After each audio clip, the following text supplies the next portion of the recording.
joint commission and budget meeting, Thursday, April 16th to order. We don't have the chair of the budget committee with us. So who is the vice chair? Oh, I call it to order. please. I call the budget committee meeting, April 16th to order. Great. And I think Roger and the budget committee always like to do the pledge of allegiance first, so if you all stand. I pledge allegiance to the flag of the United States of America and to the republic for which it stands, one nation, indivisible, with liberty and justice for all.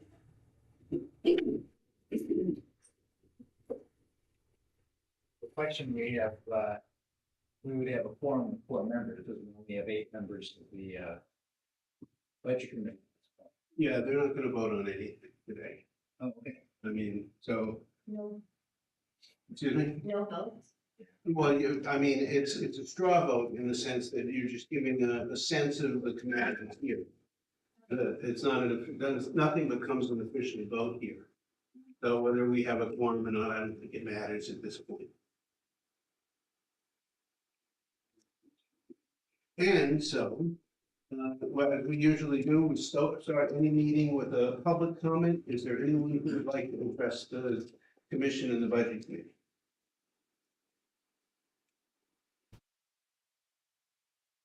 If not, we'll move on to the regular part of the agenda, which is the approval of minutes. Usually what we do as we work through this stuff is let the budget committee go through first. So if you would like to see if there's anybody who wants to discuss the minutes.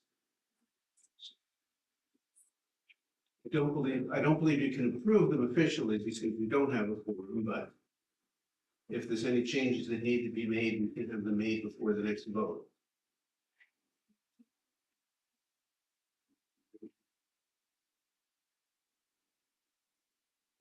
And so we'll hold off on voting, approving the minutes at this point too, unless you have some I have comments you'd like to add. no comments. Great. Then we'll do the budget review. I think we would like to take things slightly out of order. I think what we have here is start with the Knox County Mutual Aid.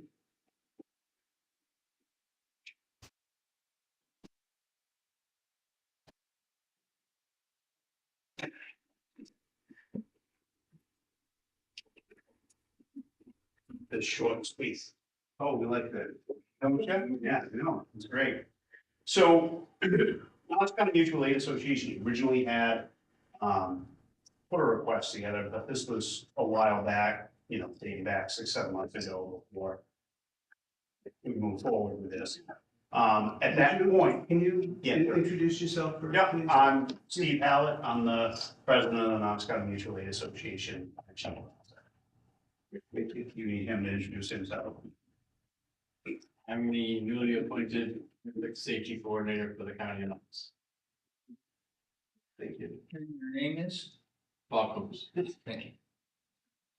So yeah, we put together a budget based on the fact that we were going to manage and run the Knox County Fire Training Academy.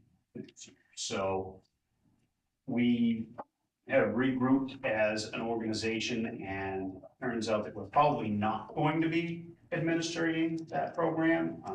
Another organization is going to be doing that. So what we had originally asked for in our request for last year's budget was heavily reliant on that. So we made the decision as an organization last night to not request any funds this time because we are not going forward with that. So we would. Let me test some people here for a minute. You should, because here it comes. So we're not going to make any requests for this term, but next term, we are going to request for some smaller things, nothing too out of the ordinary. Basically, we've decided to redirect our mission heavily towards training. We're gonna hold quarterly trainings for the county fire departments, and we're gonna train on topics that are relevant to all of the fire departments in the county. We're gonna bring in speakers and whatnot from other places. So at this point, we're working on what that's gonna look like and what we would possibly need for support for those programs. And once we put everything together, we'll be ready to present a request the next budget cycle, which I understand is happening this month because we're a little behind April. Does that make sense? Yes. Any So- questions? Does that, I think the proposal here is 31,000, so that brings it down to 0. Brings it to zero. Could that, Any discussion? It's just with their change of roads, we didn't have enough time to put a good package together to present. Yeah. And with it already being halfway through 26, their jobs wouldn't allow for it. It would just be kind of wasting people's times. yes, sir. And the name of the organization that's going to be running this training center? Knox County Mutual Aid Association. Okay, but you said for the fire drills and whatnot? Mm-hmm. No, Yep, it's the Knox County Mutual Aid Association. We're a so- nonprofit. So it's just this year, right now, it's not being run. It is being run, but we have plenty of funds. The Right. training school isn't me. Okay, well then that's what I was asking. Yes. The training school going forward is taking a different route of travel, and they're being supported by a different route for the training school that they're gonna be asking for their funds.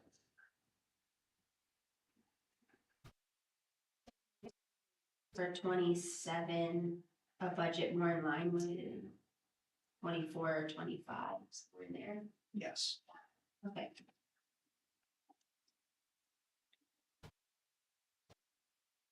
One question. So explain your role and who you are now? He used to be a communication. Hold on, let me get it up. What I'm really looking for is, what there we say, who do you work for? The county. Okay. Admin. Yes. I Your answer salaries to, under- I answer yeah. to the county administrator. Right now, everything's still coming under the communications line. Okay, that was my primary question, where you're being paid. Yeah, right now it's under the communications line, but I'm answering to the county administrator. I'm working very closely still with the communications center, and I'm doing a lot of stuff up there as well on a daily basis. But I'm also gonna be working with the towns, and we're just trying to get the county tied in with everybody and keep everybody on the same line. And I'm gonna be a liaison for that type of work.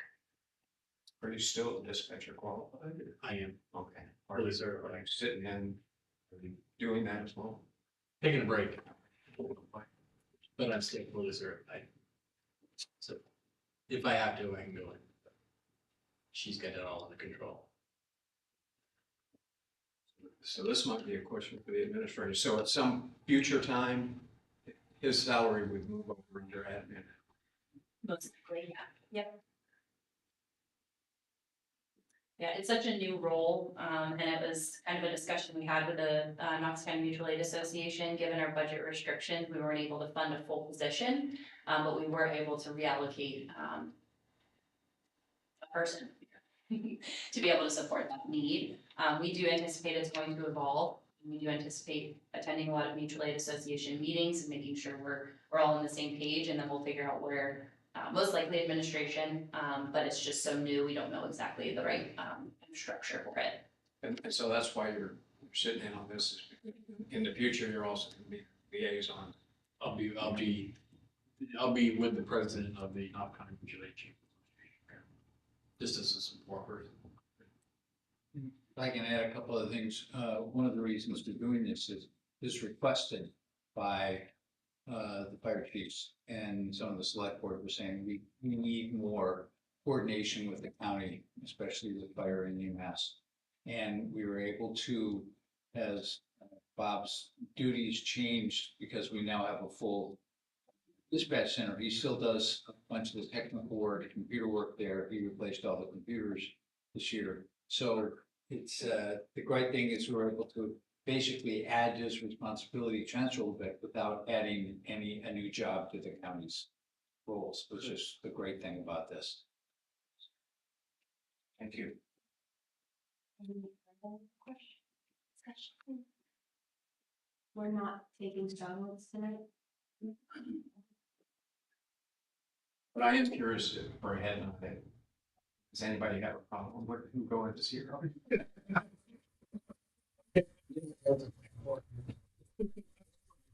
That's a terrible idea. You can take that up with yourself. I know John's not here, but he was talking the other day about trying to find ways for us to consolidate services across towns and into the county. And this is one of those things that we're attempting to do. It's not directly to communications, which is what he was talking about, but it's tied up with mutual aid, and it's tied up with all the fire departments that we have in the county. And so I think it's a good step, and it's really not gonna wind up costing us that much money. I think one of the parts was, it was a proposal from mutual aid to hire somebody, for them to hire somebody, for us to give them the money to hire somebody to do this. And I think as a committee, we don't really want to just give our money away to another organization.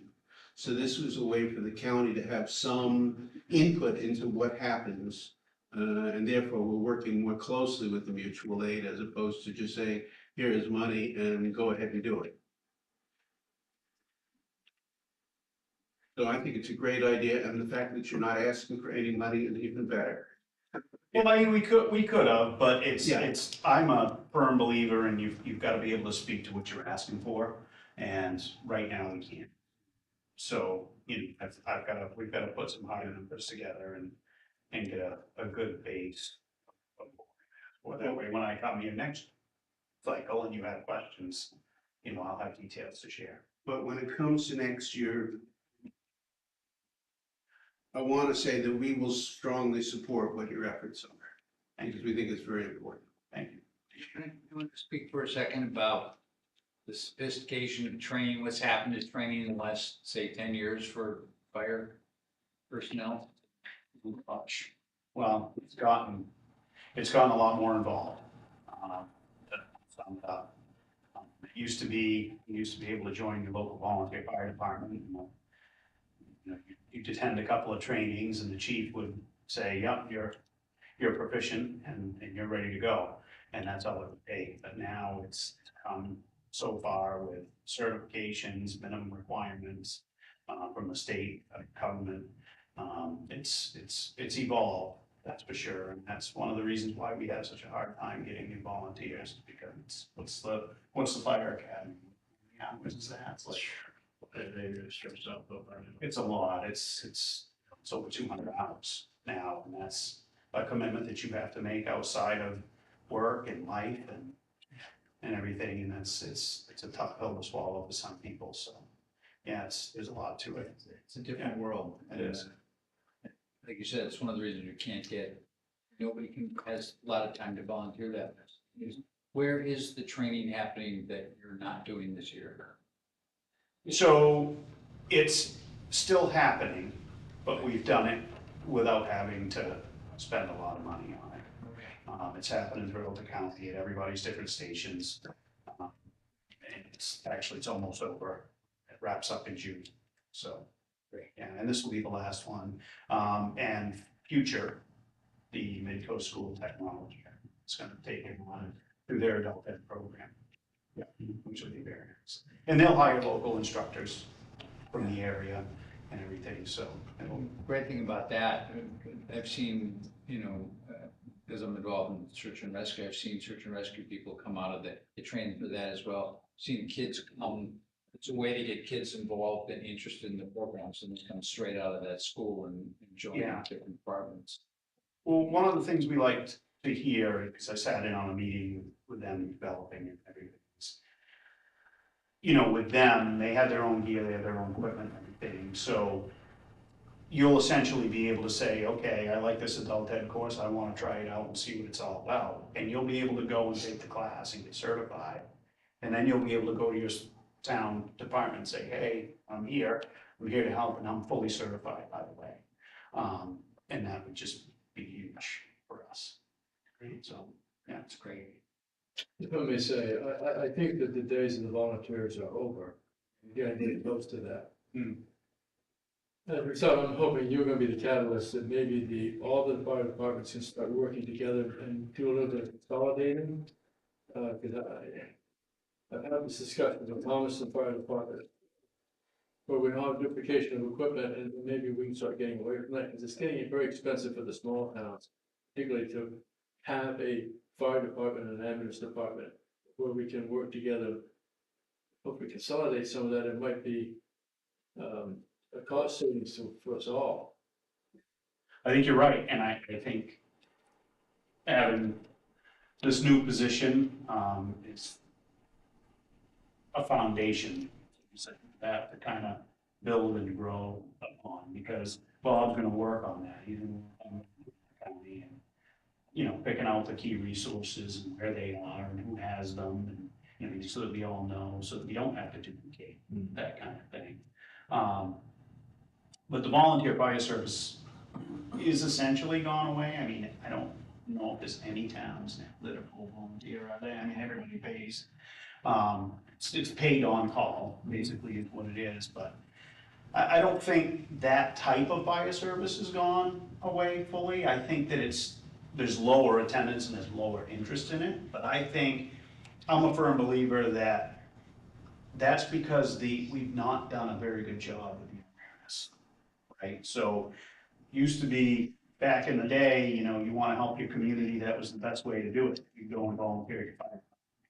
The people of this generation don't seem to have that idea going off in their head, so, it's our job to get out there and make them aware that we do need help. And that we do need people to step up, because I think just don't know. Well, I think it's that, but I think it's also the younger generation. And when I say younger generation, I'm talking about younger than 20 years old. It's certainly, and that's where you're gonna really depend on a lot of volunteers, but I think for the most part, from what I can see, being in other organizations, they're somewhat lost in the direction they're going, because all the things that are going on around them. And as a result, they're not able to focus on certain things. And I think we as adults somehow have to bring them in a little bit. So this is your community. We'd like to invite you to be a part of it and join us. And so we can work together. And I think we need that because we've lost it. And that's what I'm saying. I'm more than happy to support you on this, because I think you're the one who can set this thing straight where it should go. And I'm thrilled to see it. Thank you. Doug, Chris Rector is the chair of your select board, correct? Yeah. The first conversation I had with anybody after I was elected was with him. And one of the discussions we had is exactly what we talked about. By having the county involved, if Rockport buys one type of fire engine, Thompson doesn't have to buy the same one. Yeah. And the bottles, maybe the county can help save on buying the air supply bottles and things like that. And those are the things that, Bob is here to do. But it's the first conversation I had, I brought that up right away. And I think it makes sense. We don't need to compete with each other. We need to work with each other. Good. As long as it's understood, because I think this is one of the problems that towns have, that this is something that the county is gonna offer to the towns. And if they wanna take advantage of it, we wanna be in a position to take advantage of it without us having a heavy hand and saying, oh, the county's now taking over, this is what you're gonna do. That's where we get into a problem. and we want to make sure that the towns are on board with whatever we do. I agree with you, but the issue that I'm seeing is that all the towns are all on their own right now, and there's nothing bringing them together. So we're children all trying to stake our own territory. What we need is somebody to bring us together. We all want to save money. That's one of the first driving forces that has gotten behind the towns this year. Particularly Rockport and Thomaston, we're trying to save money. So coming at it from that angle, I think is how we're gonna have to approach this and forget about the territorial issues, as you pointed out. That's exactly what Bob's job is. Yeah, and that's what I want to hone in on that. If we can. Any other questions? Okay. We'll hold off on voting on any of these individual budgets till we have a quorum in the budget committee. Well, I should be easy. Bobbleheads over here saying. Thank you. Thank you both.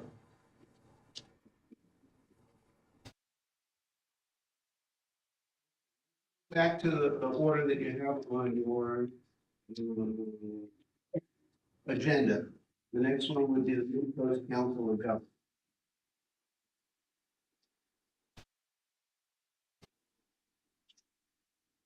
We have to stay up front, then they have the conflict of interest, so we're gonna have to dial out of them voting on this way.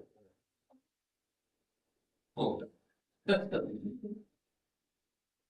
I'm Matthew Eddy, I'm the executive director of the This is Kate the guy, your planner, and I'm gonna ask Kate to run through our report and proposal for our budget request this year, and then she. Yeah, so this year, the Midcoast Council of Governments is asking for $61,290, which amounts to an increase of 0.003%. And this is based on the Knox County census. That's how we adjust our prices for everyone that we serve. And the Midcoast Council of Governments, what we do is we have a business assistance program that provides revolving loan funds, that provides brownfield cleanup funds.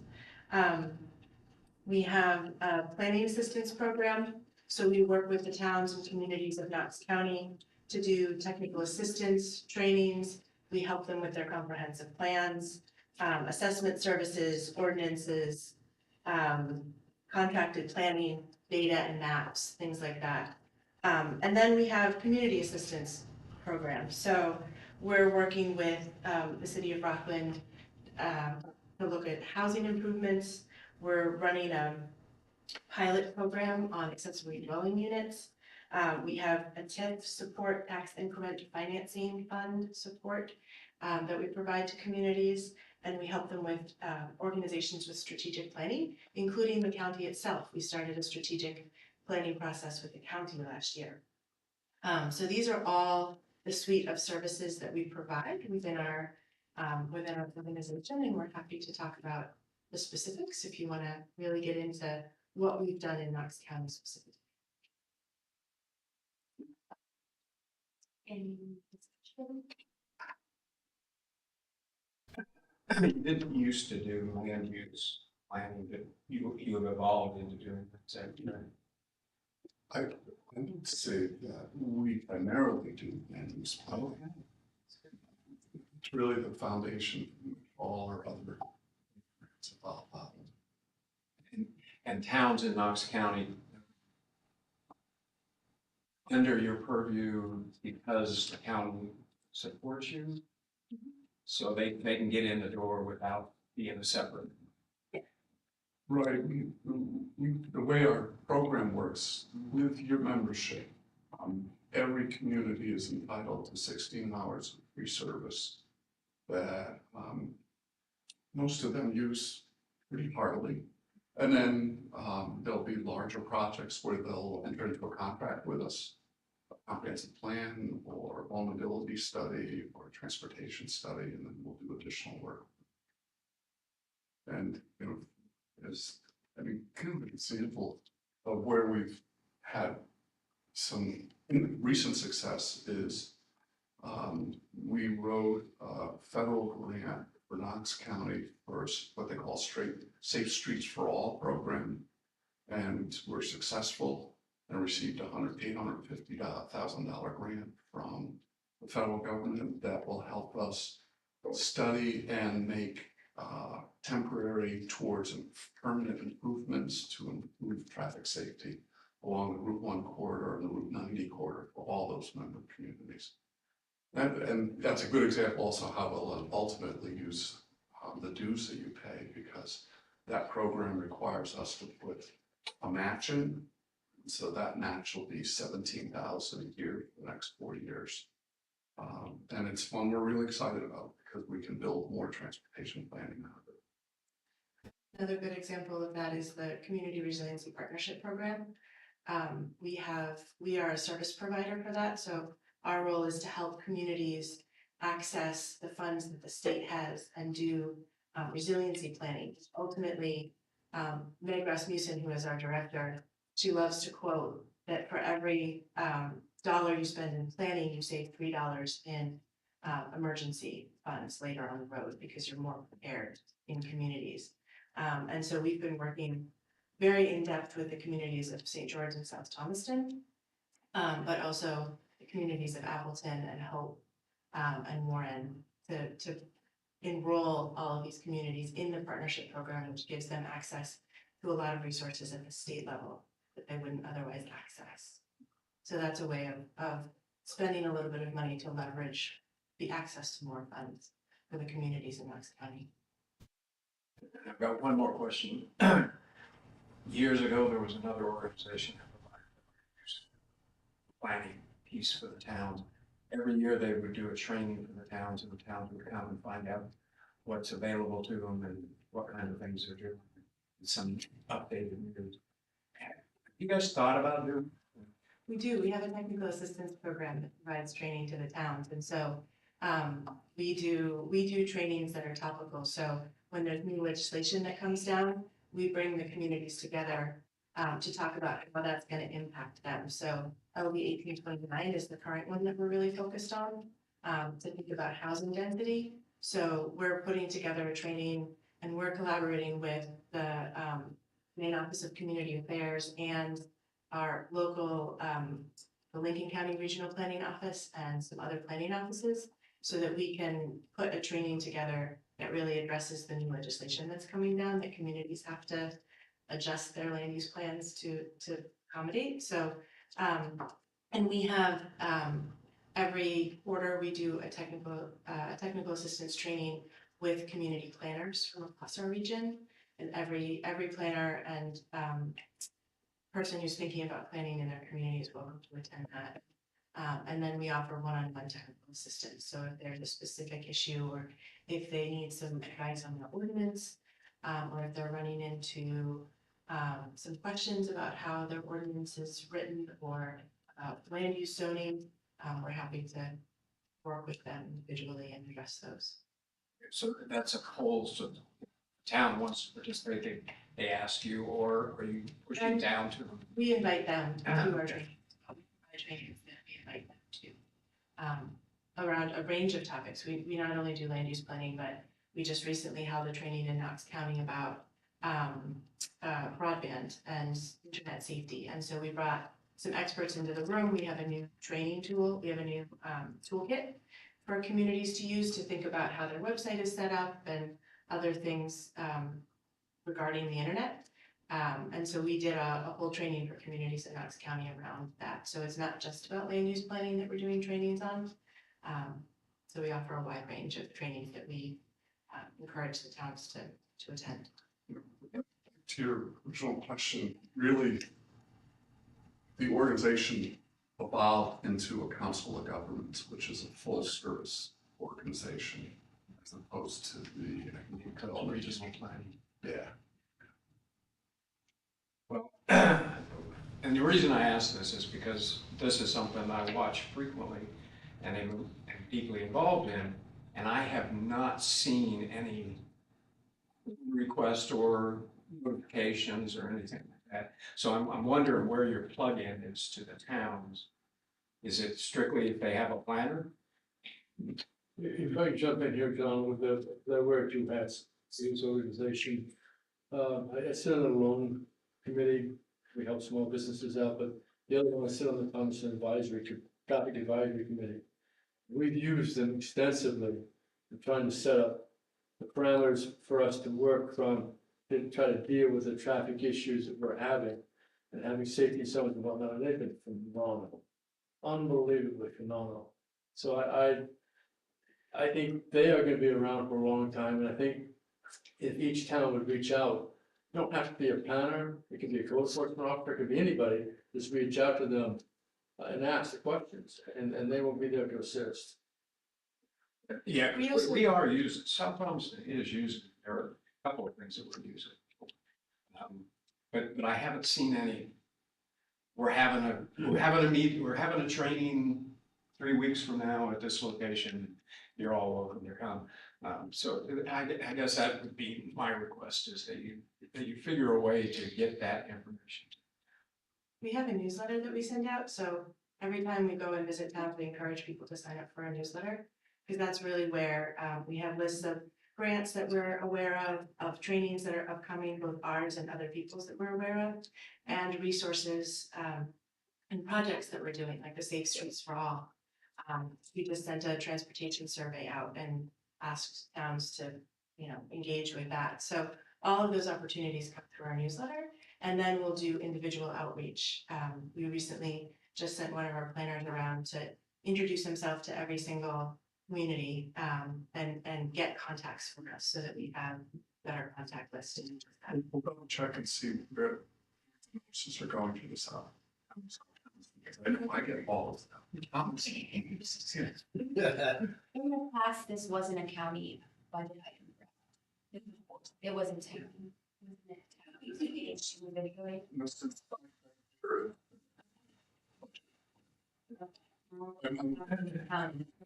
The city manager about that kind of stuff. We talked about it.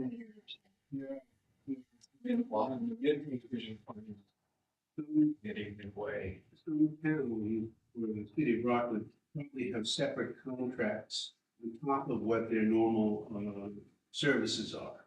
So you may have, some of the towns may have their own budget line that goes to the council of governments too. I don't remember, but I talked to the city manager about it today. He said in the past, it was per town.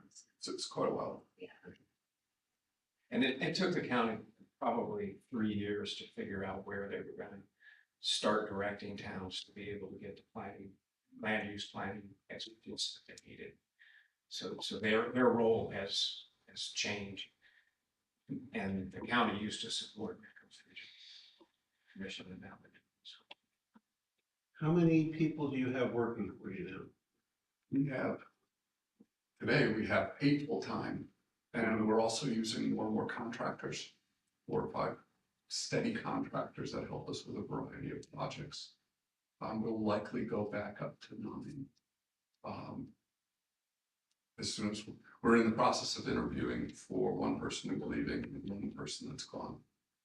And can you explain where else your money comes from other than Knox County? Yes. Because I think what we're giving you is not enough to support, it probably doesn't buy coffee for 9 people. We draw the dues mixture, which is about $200,000 in total, includes Saginaw County and Brunswick and Hartswell and Waldo County communities, creates the base budget by which we can access other funding. We receive money through the Sustainability Resiliency Program, through MOCA's Housing Opportunity Program, through the Department of Transportation. We receive some technical assistance and coastal planning assistance from MOCA. I'm going to have to keep repeating MOCA is the thank you. Which is an important new reorganization for DECD, in which we're working to funnel funding through the COGS to the municipalities, and we're excited about that change. We receive, the loan program is funded through USDA and the RMAP programs, some funding from FAME. And now we also opened up a grant and administrative program through the NBRC, the Northern Border Regional Council, to help with our loan program. I'm forgetting. There's something, I'm sorry, the Brownfield program that we, the Brownfield program is important because it created $1 million revolving loan program and grant program, which we just granted some money to the city of Rockland.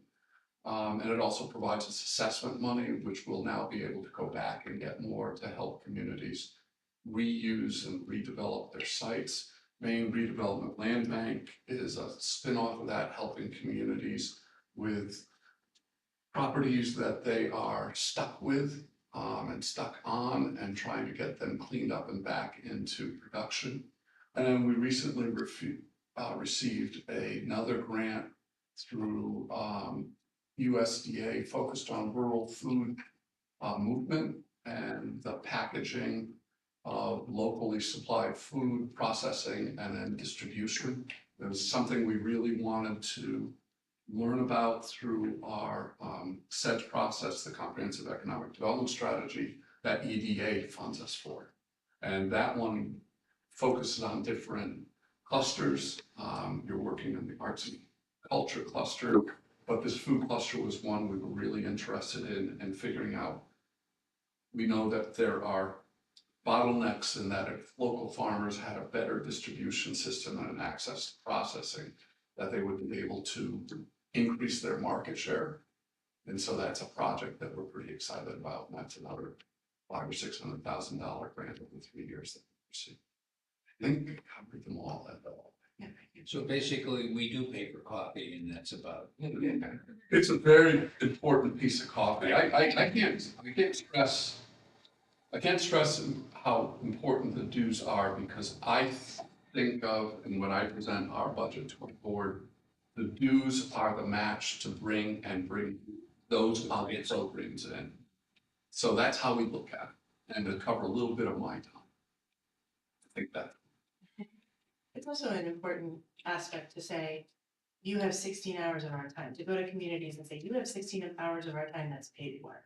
Now, if they want to get into a really complex project like an economic development, an economic assessment, that takes more time and we'll work on a contract there. But for them to just have some of our time to answer questions and to be available on the phone, and that's really a powerful incentive for them to give us a call and for us to be able to connect them into other resources that are.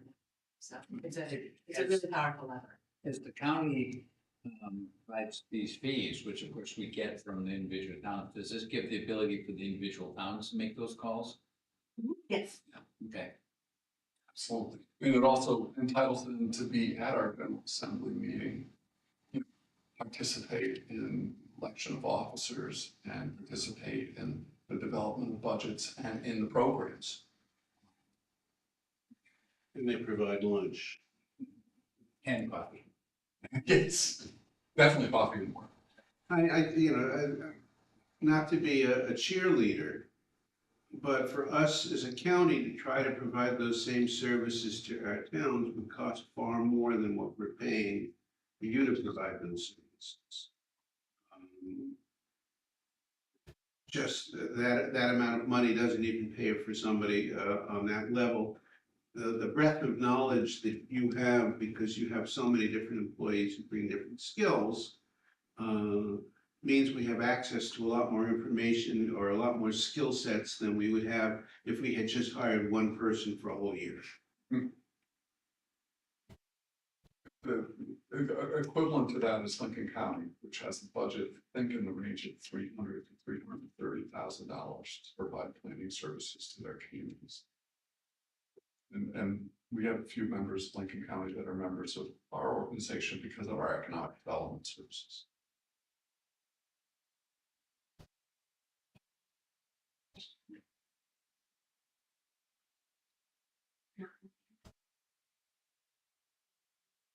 Shaker. Yeah, I think so.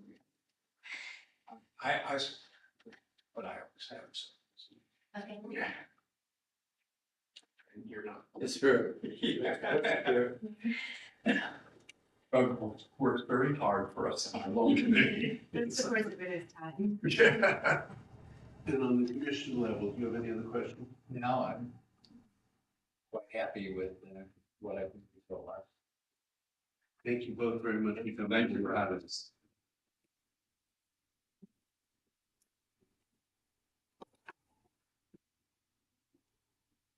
And next on the agenda is the Knox Lincoln extension.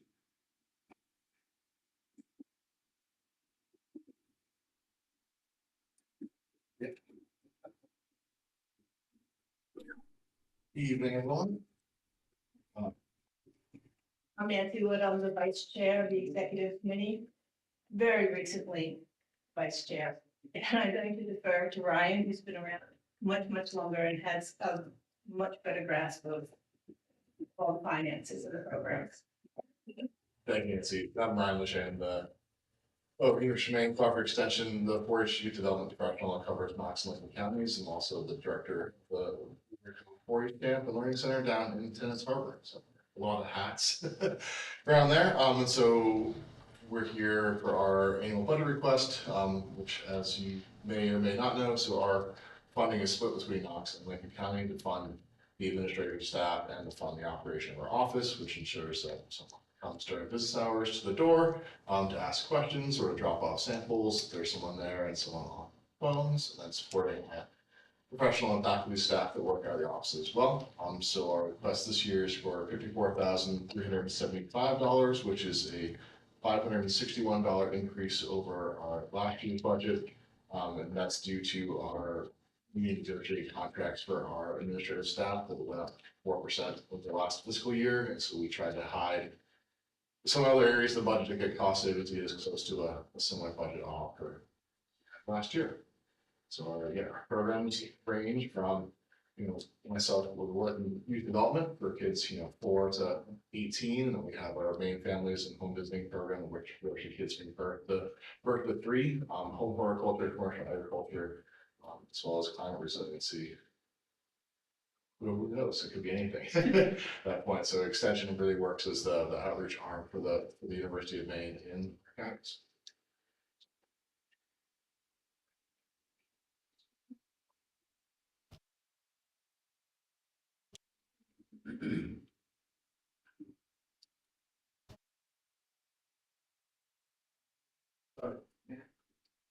Great, do you have any questions for me?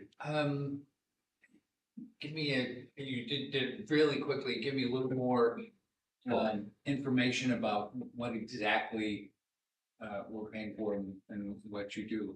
Yeah, so we're paying for, so we on Mannington Road, we have an office that's kind of almost split across the county.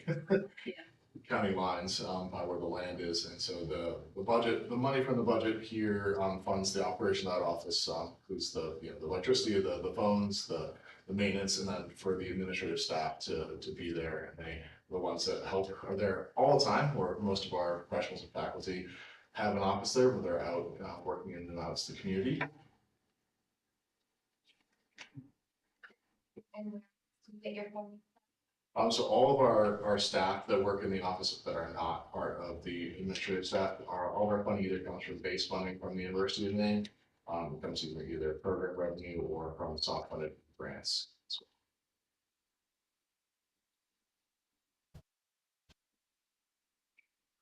Do you have any insights that you could share with us? This. Oh, I was just that, the thing about Knox County, and I think we'll get to this, is Knox County is made up out of 18 different towns, but they're really all different. It's not like there are 18 towns that do the same things. And though we have a city like Rockland and Camden and Rockport, we also have a lot of rural communities that probably use your services much more than the cities do. And since I'm from Rockland, I'm not nearly as conversant in the services that you offer to some of the other towns. All I know is that when I drive through Union, there's an awful lot of tractors on the side of the road. It's true. We're usually here in the fall when we're non-busy season, but this time of year with, gardening and planting happening and soil testing and pests and everything are very busy time of year for us. And I know that with my grandparents who lived down in St. George years and years ago, had chickens and turkeys and goats, they consulted the extension services booklets. I'm assuming you still put those kinds of information out for people. Yeah, it's going more and more online now. We've dropped off on a lot of the printed publications over the years, but all the information does still exist. I'm sure someone was paid at the university level to digitize all of those old files. And the lights is glowing. So Can't imagine my grandparents looking at online sources, but that's, There's still a large number of people that come in with traffic in the office on a day-to-day basis to ask questions in person or to bring in either a soil sample or a bug that they found on their plants or a leaf, whatever. No dead birds, hopefully, but if there's nothing else, thank you. great, thank you. Appreciate it. Just so when's just so I can report back to my folks on when the voting is gonna happen. Yeah, I don't know, because there's no quorum, they're not giving us a sense of the committee per se. But the final vote on the budget is in, what's the date?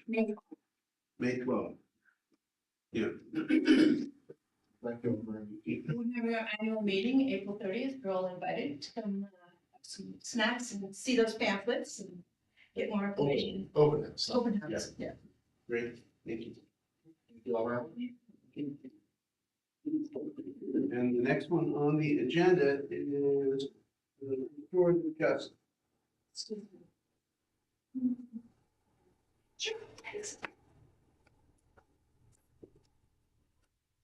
My first job as a student at the University of Maine was at the Cooperative Extension. We used to teach people how to put food up. That was up, and I'd go around to all the Granges and teach people. It was a lot of fun. But that's not why I'm here today.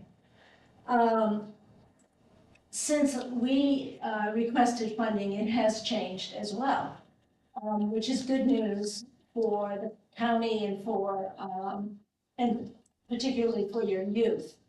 So I used to come here and ask for money to help us with the youth problem in Knox County. In fact, our organization, we used to get half of our cases, referrals from juvenile correctional officers were from Knox County. And that would be about 30 cases a year. This year, we've had one. And I'd like to, that is such good news. But I can't take credit for that. I'm gonna give that credit to Tim Carroll, the police chief, and to the Rockland School District with their Oceanside restorative justice program that they have, and the mentoring that Chief Carroll has done. So that's really good. In fact, I was looking at some statistics. Knox County used to be the third highest county in Maine for youth referrals into the justice system. They're now 12 out of 16. So it has been an amazing change just in the last few years. So that's all good Has news. it happened that quickly in just a few years? Yes, it has. I really think, well, they have, at Oceanside, they have a restorative justice program embedded in the school. And also in the summer, they have that. I'm actually going for a grant right now and including the landing place in that grant. Because of all the work that the nonprofits and the school and the police have done as a collaborative effort. And they really, really really supported, I think, the kids and really gave the kids some support services that they needed. And also made them accountable. So that's what restorative justice is. You make, you ask for accountability and you give support. So I do think that your youth problem has really turned around. Well, let's hope that it stays that way. So I'm not here tonight to ask you for funding for our youth. And our treatment court, there's a District 6 treatment court right here in Rockland.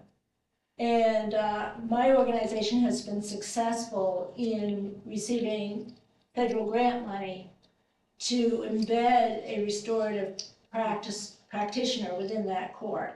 And with other grants and fundraising, I don't need money for the treatment court either. So that treatment court is going to, the work that it's doing is going to make its mark nationally because I think of the judge that's here. And also, I do think that our restorative practices within the court are also working. So I'm not asking for money for treatment court either. But I am asking for some. And just to give you a little bit about me, I was a town manager for many years. I know what it's like to crunch numbers. And I know that you're accountable to the residents of Knox County. So I've reduced our funding request from $25,000 to $18,750. And what I would like to do with those funds is to offer restorative practices to adults. We have currently, the district attorney would like to send us cases for adults. We have a contract with the Department of Corrections to take cases, juvenile cases. And we've actually been successful in the last year in because of our success with the youth. The Department of Corrections has understood and realized that our work actually works. So they've increased our funding. But the Department of Corrections does not fund for any of our work for adults. So once you reach this age of 18, then you go through the traditional justice system. And I would like to just give you an idea of what we do, because a lot of people don't really understand what restorative justice is. It's a process in which someone has committed a crime, and that person has agreed with the district attorney in the court, has agreed to enter into a restorative process. That process, in my mind, is a lot harder than going to jail. Because that process requires you to accept responsibility and to meet the person that you have harmed face to face and hear from them what your actions, how it impacted them. So this process gives a voice to the victims, and the person who's caused harm hears firsthand, in person, in a circle, what that impact was. And from there, we ask the victim, what would justice look like for you? And they enter into an agreement that the person who caused the harm has to complete. That agreement could be community service, letters of apology. With youth, the agreement can be staying in school, joining a club, doing a lot of community service, but also offering opportunities. So once that agreement, if the youth stays with that agreement or the adult and they complete it, then typically charges are either reduced or dismissed. We do not do domestic violence or sexual assault cases at this point. What we do is traffic, DUIs, we can do DUIs, we can do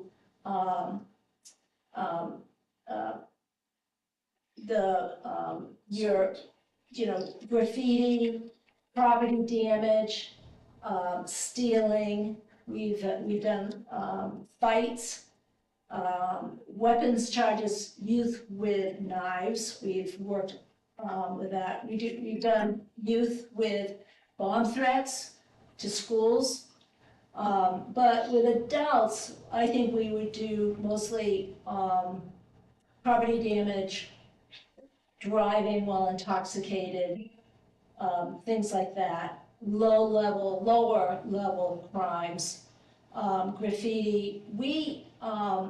The frustrating part for me is that the state won't pay for restorative justice for adults. They pay for children. But they also pay for prisons, they pay for the state police, and they pay for the courts. And the counties pay for the sheriff's departments, the jails, and the district attorney. The sheriff departments and the district attorneys and the police departments want to give us cases. And we have decided in the last year, without funding, we won't. We do take cases from the city of Belfast because they do provide us with funding.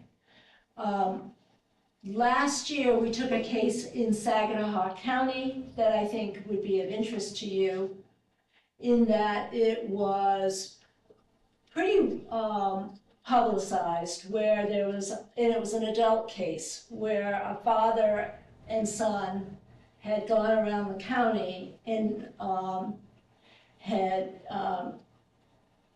written a lot of anti-Semitic symbols and language. And the local police department did not think that this would make a good restorative justice case. But the district attorney did. And so the district attorney, the assistant district attorney, sent us this case. And we knew we weren't going to get paid for it. This is the last one we've taken that's not getting paid for. But we knew we weren't going to get paid for it, but we knew that was such a great case for us to take. So we took it.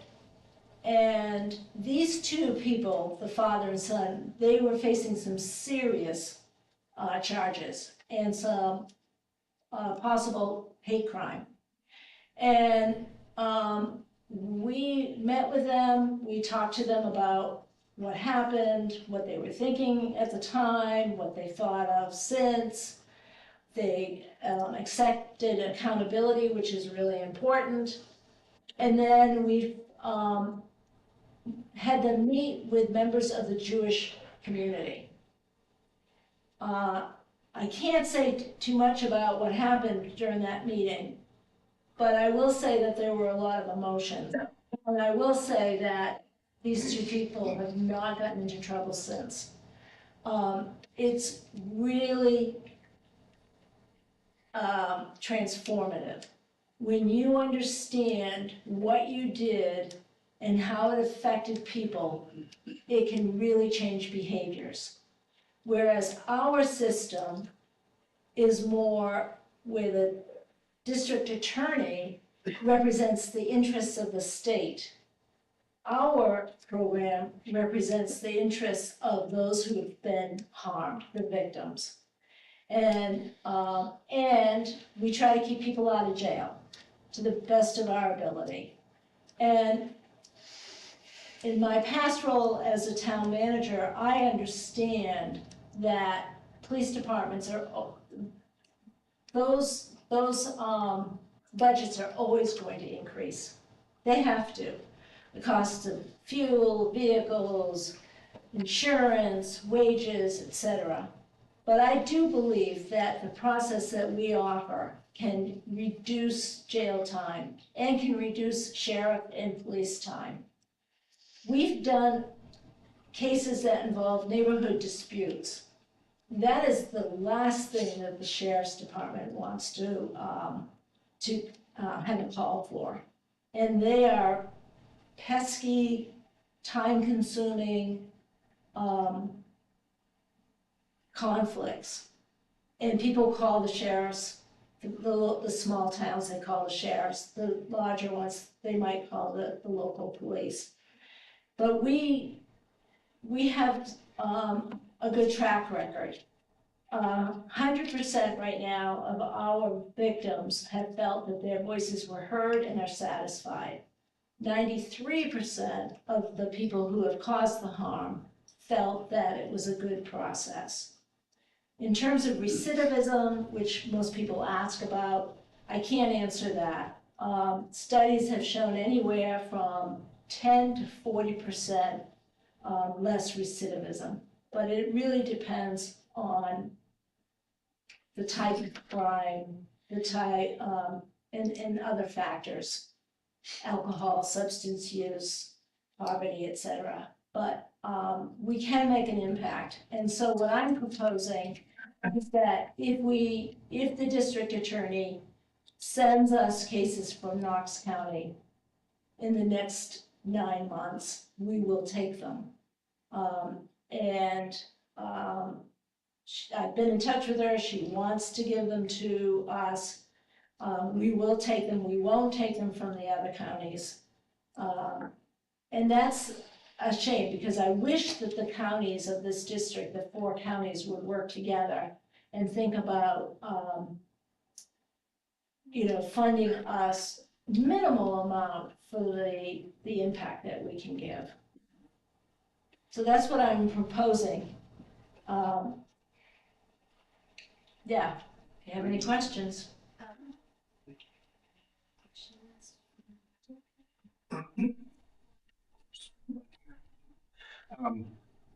So what I heard you say is that if you weren't broadening what you're doing, you'd be asking for 0. Exactly. So what you're asking us to do is to fund a potential test of the program by broadening it to. Not a test, because we've been asked, we've declined.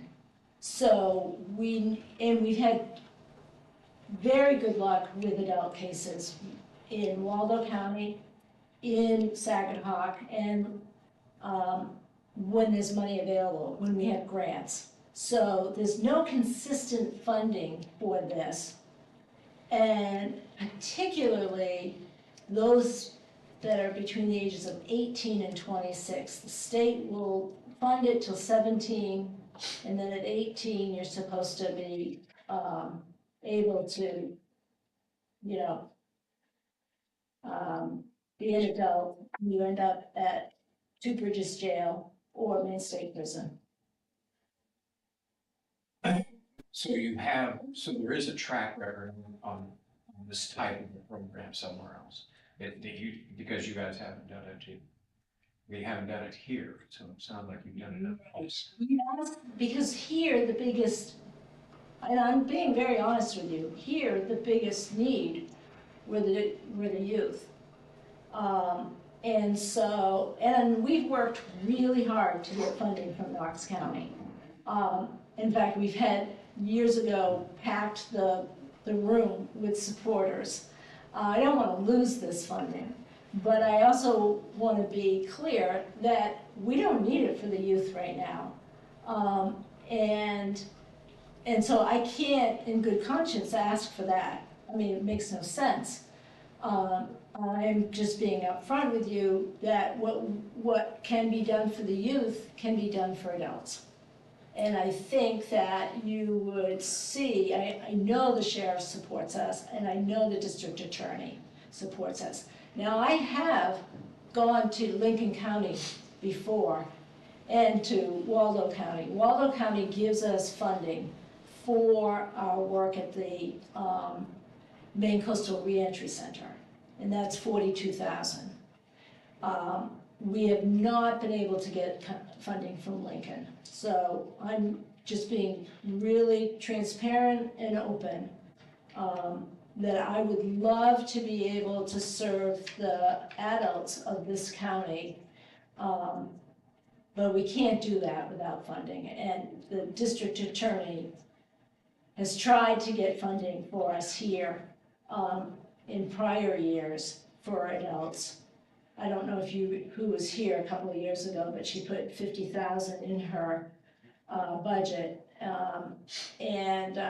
Because she knows the value, she sees what we can do.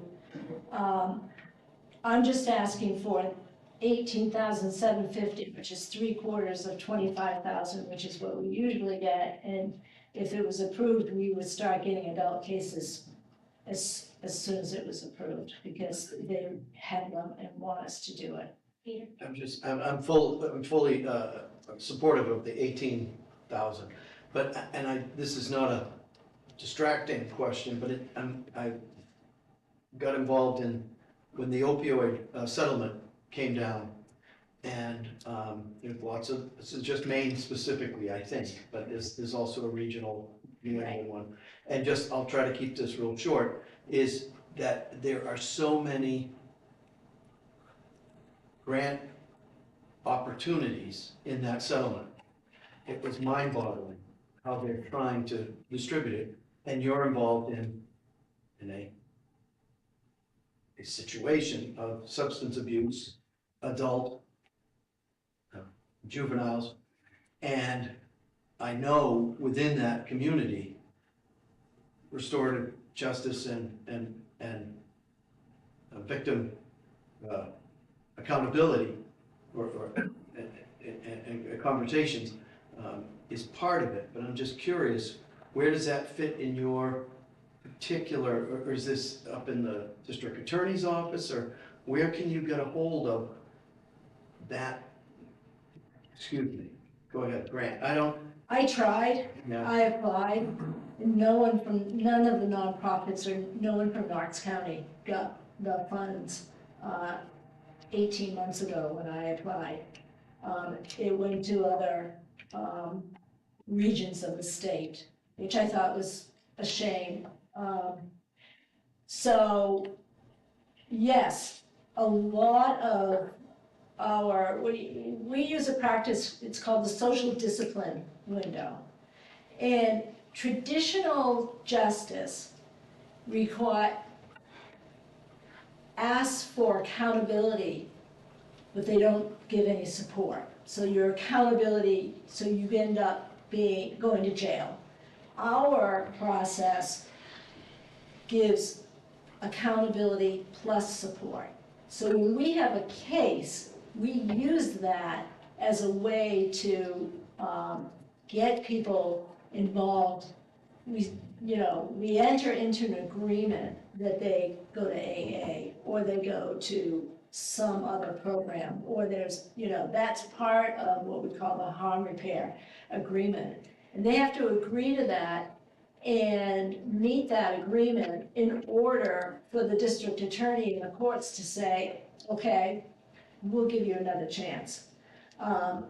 But without us doing that, or without the treatment court, they would go to jail.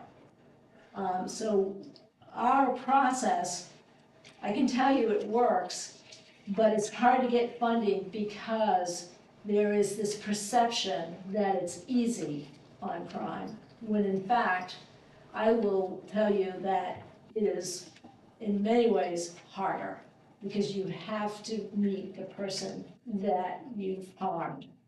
And if it's a car accident, or you stole a vehicle, or if it's whatever it is not easy to meet that person.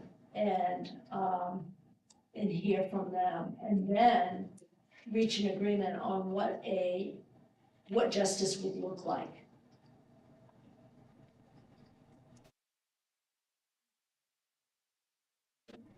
Comment, I think this is a great idea, and I think the thing that really nailed it for me is that 18 years old is an artificial line for maturity of adults. And being able to work with, you said 18 to 26, I think a lot of the people would be in that category. Be an amazing thing, because they're sort of lost. They're not adults yet, they're not. And I think that 18 line is very nebulous, and so I think it would be great to expand it and see what kind of success we could have. Yeah, I mean, the data shows, the research, I should say, shows that part of your brain that controls impulse and decision-making is not formed until you're at least 26. So what we're calling that 18 to 26 is the emerging adult stage. And that's where I think a lot of this work could, that age we could benefit. But, this case that I was telling you about in another county, that was an 18-year-old and his father, he was in his mid-30s.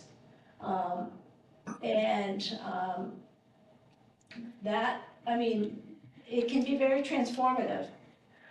And with that situation, if you punish people, you don't give them an opportunity to learn. And so our process gives people an opportunity to learn what those symbols meant and how it affected a group of people and the fear and the response. Other than that, otherwise they would never learn what they did, the impact it had on others, and they just end up in jail and serve their time and not benefit. More broken. Yes. I am probably gonna be the bad one in the room. I don't agree with funding this at all at this level. There are opioid funds available at the city. I think they have a participatory budgeting committee that probably would help get you some funding there. I am growing tired of reading the newspaper and seeing dismiss, dismiss, dismiss after domestic violence, weapon charges, a body being cut up and burned and letting the guy out of jail, assaults. I don't know how our district attorney sleeps at night, quite frankly. I think she's putting us all in danger. And she cites restorative justice as one of her accomplishments. So I am not in favor of this at all. I will vote against funding it. I appreciate you mentioning Tim Carroll. I would also like to bring attention to Alex Gaylor and John Bagley, who have also worked with our youth exhaustively for years and done an incredible job. And I also, have worked with the police department employing some of the youth with my business. And so I am very aware of that. But I am not in favor of this at all, and it's costing us money in dispatch. Our district attorney is costing us money there. She's costing us money in the sheriff's department, and I would like to see some cuts in some of those areas. And I think cutting this is a good spot to start. We don't do those kind of processes, but I'm hearing you. One more, so you have been successful with the youth, so you're gonna broaden to the adults. So what if the youth problem raises its head back up, Tim Carroll goes away and John Bagley goes away and the school program goes away? So next year, it raises its head again and you're gonna have to put some effort towards that. Does that mean like next year we'll need to do the original request and this, or would you reallocate your resources to just the youth and abandon the adults. And the other piece of it is, you're getting funding from two other sources for the youth. Are those sources available to get it for adults as well? No. Okay. We've been coming here for 5 years now, and never increased it. It's been 25,000. We won't increase it, because, I'm now raising $200,000 a year in fundraising. My premise is that, this is a collaborative, this has to be an effort with government, grants, contracts, private foundations, public foundations. And I bring all of that in together and we weave it together and we make it work. It would not be more than 25,000. And we would just hear we will put the money where the need is. So, I don't think that you're gonna see Tim Carroll, even if he goes away, that the results are so clear that these kids now have the support that they need and that they have, these kids now feel like they're heard, that they matter, and that people care about them. That wasn't like that before. And that's with our adults too. Now, we don't do domestic violence, we don't do sexual assault, we don't do high crime. We do driving, we do, property damage, neighbor disputes. Those things cost money. Neighbor disputes, fence problems, I mean, you name it. We do not do the violent crimes. We do conflict resolution. And if you want to pay for your sheriff's office and your district attorney to take care of neighbor disputes, that's going to cost you more. But what we do can cost you less. These are not opioid. There's a lot that's not substance use as well. So we kind of like fall, that's where we stand, so. I will say, I serve on another board, truckers. And Truckers is another, yes. And truckers, we reach out to the kids starting at the age of 7th grade. Try to get as many of them into the program. Some of them have a troubled past, some of them have troubles at home. And the concept is we mix them all together, so they're all equal, some coming from good families and so forth. And that's how Truckers has been able to reach a lot of these things. And I'm wondering if there's some way we can reach these kids as well, to bring them into the fold, to be a part of this program, to where they can feel wanted again, feel appreciated.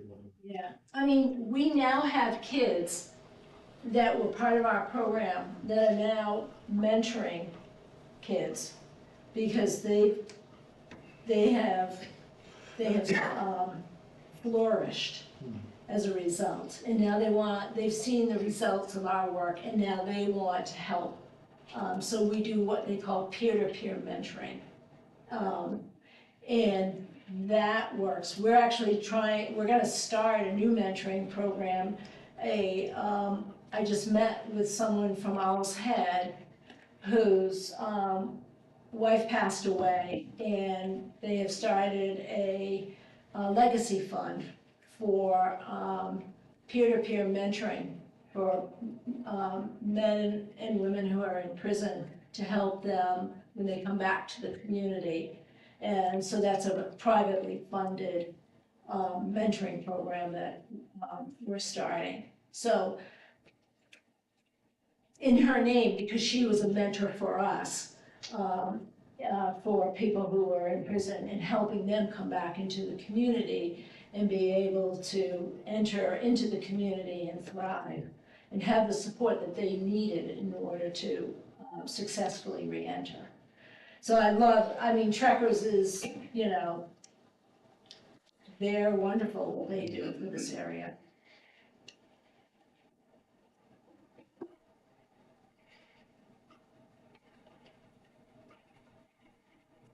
I know that you've come before us in the past looking for more money, or through the DAs, looking for more money to do an adult thing. And I think your point about once you turn 18, you're not really an adult. It's sort of a continuum, it just happens to be a legal line that we draw. But I sort of, the twist on this is, oh, we solve the problem for kids, but those kids grow up to be adults. And so the problem is still there, they're just not getting the support that they need as they get older. And so I think we need to find a way to support them, and I think restorative justice is one of those tools that we have. Unlike the kids, they get into trouble, by the time they're an adult, they're going to jail. And so there is a cost to all of those people. Every day you keep them out of jail, you're saving us money. Oh, yes, yeah. Substantially. Yeah, and so I think there's that balance there. Yes, we would like to punish people who deserve to be punished, but there are also a lot of people who are in jail for smaller crimes, that this is a better solution for them. And so I will support this, and the change in mission, I think is a good idea. And we'll see when we get to the next step, when you guys have a chance to vote on it, exactly how that vote goes. You know, the thing about restorative practices, this is not new. This has been around, it has indigenous roots. And our culture, from when we were, I talk about this, like when I was young, you know, if I got into trouble, if I broke a rule, if I did something bad, what happened to you? Your parents would send you to your room, and they would punish. They'd take something away. That is isolation and punishment. And that happens in schools. And then that sort of went up to the next step of schools.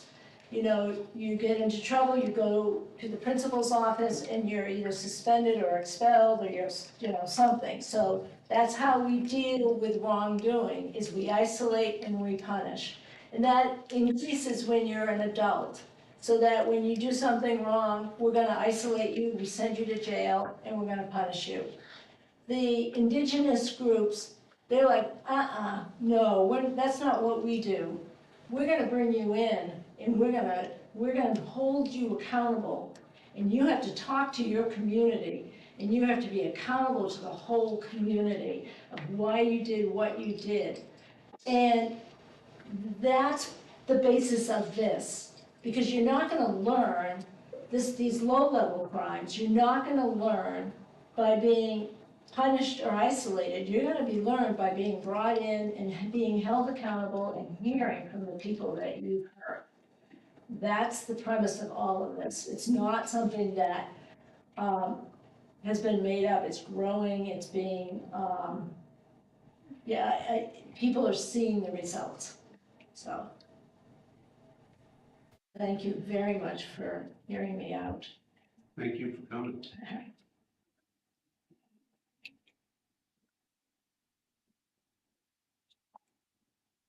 And the one that's left is the Knox Lincoln soil and water. Well, good evening, everyone. I'm Mark Hazard from Union, that place where the taxes are, on the side of the road elsewhere. I'm chairman of the Knox Lincoln Soil Water Conservation District. And speaking of what, we've had another very successful and productive year. In fact, we're in our 79th year now. We have the 80th coming up next year. We've been assisting our county to both conserve and utilize our soil and water, forest and wildlife resources. All this time, for these many years. Well, we continue to expand our many projects and activities through providing technical assistance and educational programs, providing a lot of one-on-one assistance to various individual groups, farmers, municipalities, promoting and implementing soil, water, and conservation practices. We're a non-regulatory group, so people come to get us, come to us for assistance. We're not going to take them to jail or anything like that. We're going to help them and try to meet their needs. So we conduct a lot of professional and technical training and workshops related to general agriculture, soil health, forestry, water quality.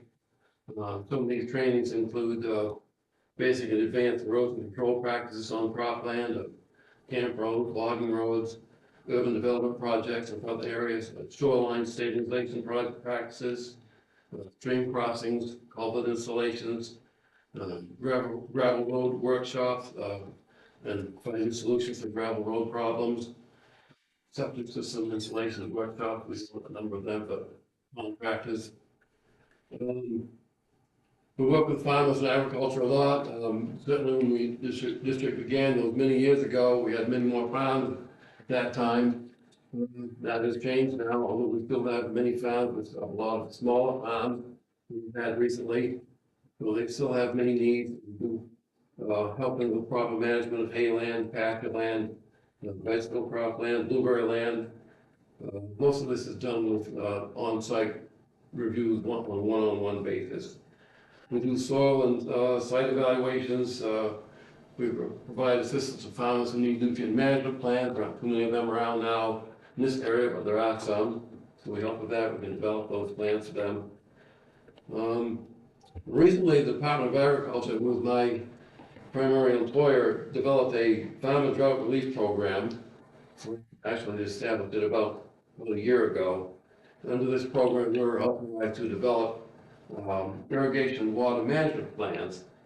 And the need for that is because this drought relief program enables the farm to obtain grant for irrigation water source development, which is usually ponds or wells.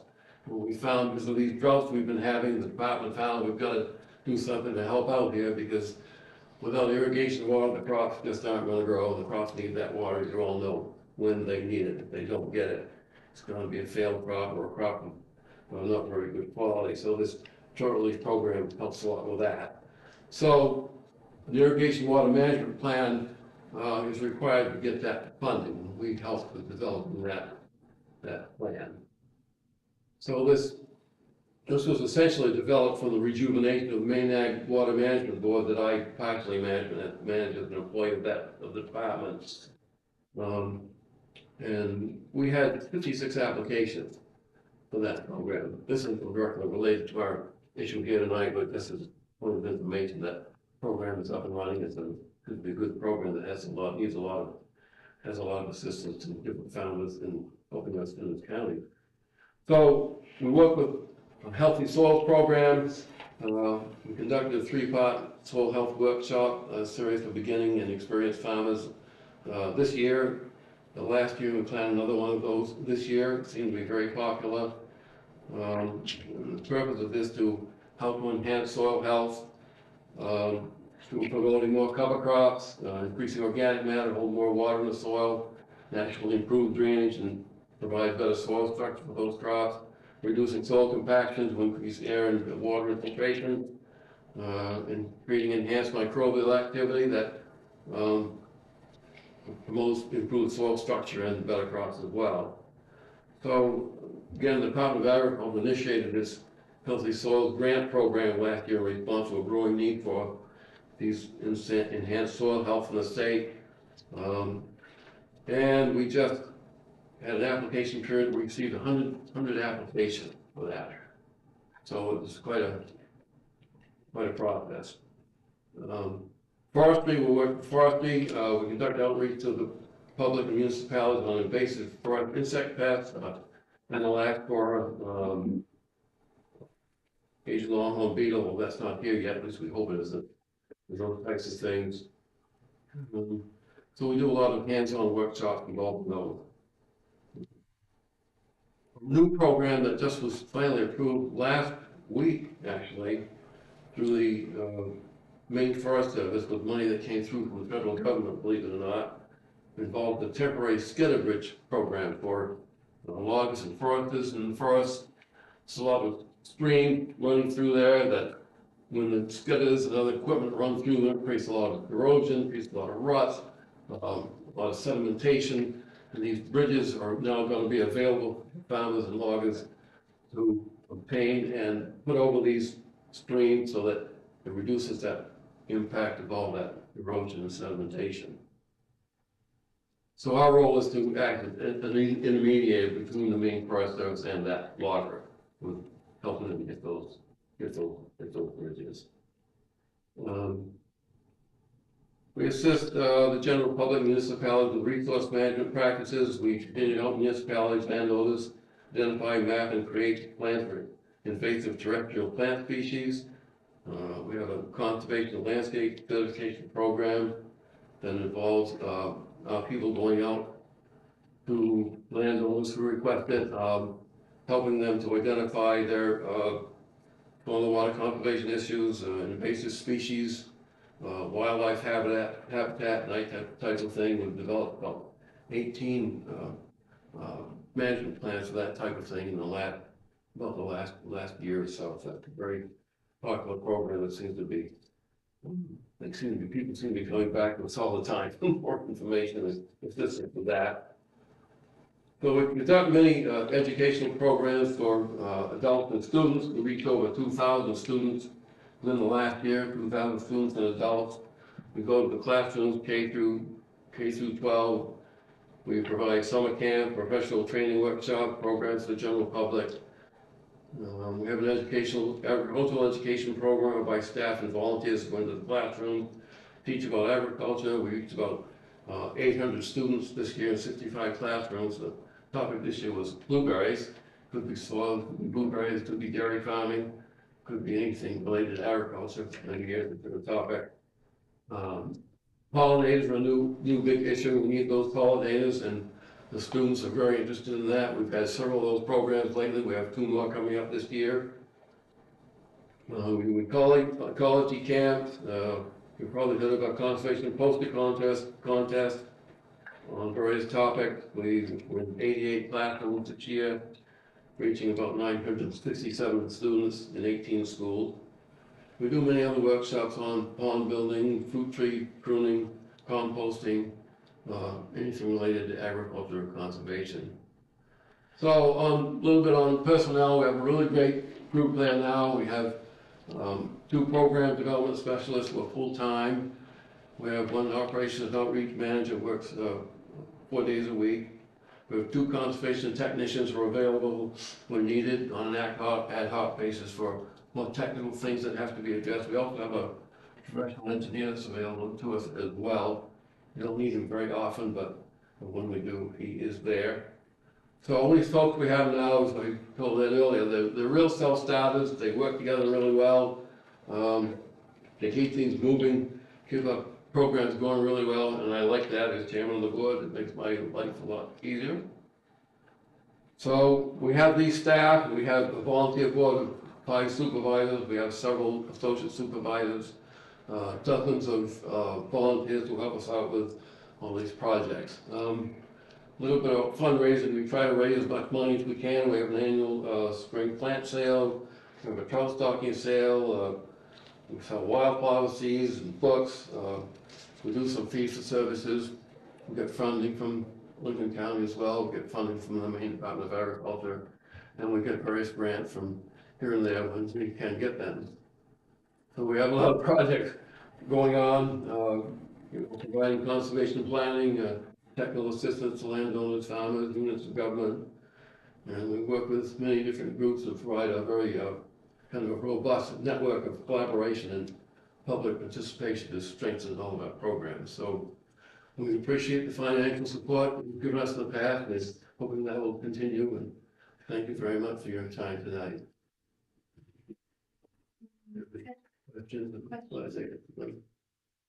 Thank you guys do great work. Thank you very much.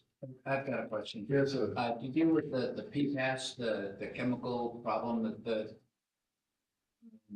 farmers have had with that came with the Sponge? Yeah, I work there at the department a little bit, not a lot. I've only gotten involved with pretty much with composting some animals that were contaminated to the point that they could not decorate, and there was nothing else to do with them. They had to be euthanized, and so we composted them. That was the best way to deal with it. We've done some research project related to PFAS through composting. We have a big category of people in the department who are working on that, going up to the farm and working on, providing funding for. So that's not necessarily where you guys are, you're from. Not directly, no. I'm curious. On my end, of working for the department, yeah. But- Sure. I have a couple of questions. Yes, sir. In terms of, are there other counties, how many other, soil and water conservation districts are there? We're one of 3,000 soil and water districts across the country and one of 16 in this state. So we have we have 2 counties in our district based on the size. Aroostook County, there are 3 districts in Aroostook County because it's so big. So there's 16 in the state. And the other one was, there's been a lot of talk about, food sovereignty. Have you seen, a rise of small farms around Knox County because of that? Are there, that change from fairly large farms to smaller ones? Are we seeing something like that around here? Yeah, we've seen a lot of small farms come in, not necessarily because of the sovereignty thing, but because there's a lot of people now, young people want to get into farming, and they want to do a bunch of vegetables, they want to do some fruit tree, they want to have some livestock as well. Many of them have some hens, they'll have some cattle, they'll have some sheep and like that. But there's many more of these smaller farms than there has been in the past. We're down to, dairy farms, we're down to 127 dairy farms now, as of a couple of weeks ago. I don't figure it's the very most. I mean, we had hundreds and hundreds and hundreds of them not too many years ago, but many of them have gone out of business. Many of them have been gobbled up by the bigger farms because many of the young people coming along on the farm, they don't want to work 7 days a week for almost nothing, They see better opportunities elsewhere, which is kind of too bad, but it just seems to be the way it is now. And it's very difficult to get into farming. It costs so much to get in. If you didn't inherit it from mommy and daddy, it's really difficult to do a farm of any size now. It just costs so much. The land is expensive, the equipment is expensive, and the cost of operating is just really. Question is one of the things I've been hearing recently because of the restriction of oil distribution around the world,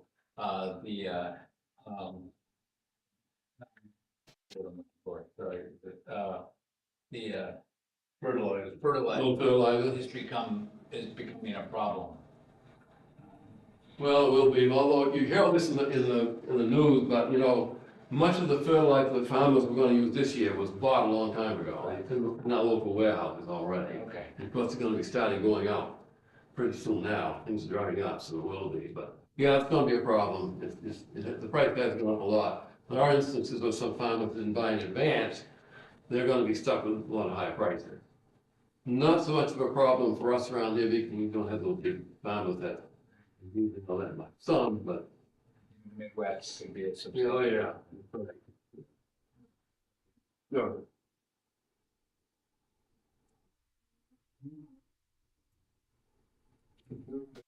Thank you. Okay, thank you very I'll much. see you May 2nd. Okay, sounds good. Sounds good. That's when the pickup for the fruit tree sale.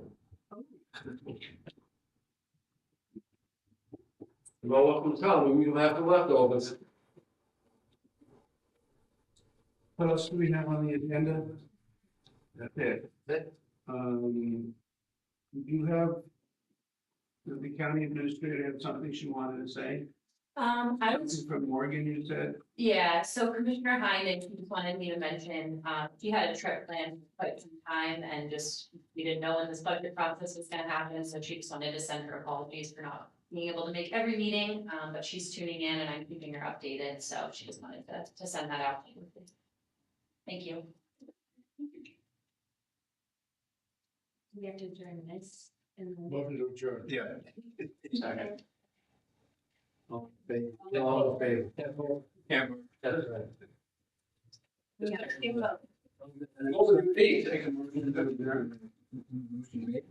And we will meet again on the next Thursday night. Yes, the 23rd. Third. All those in favor? We are adjourned. It's instant.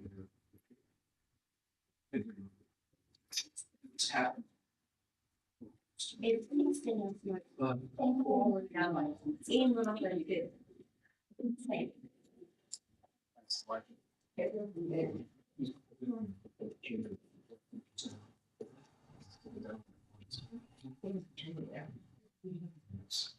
Look at this. We had a party and we read out the book and it was dismissed, and it's 70. And then I said, what's he gonna do? And I said, Yeah.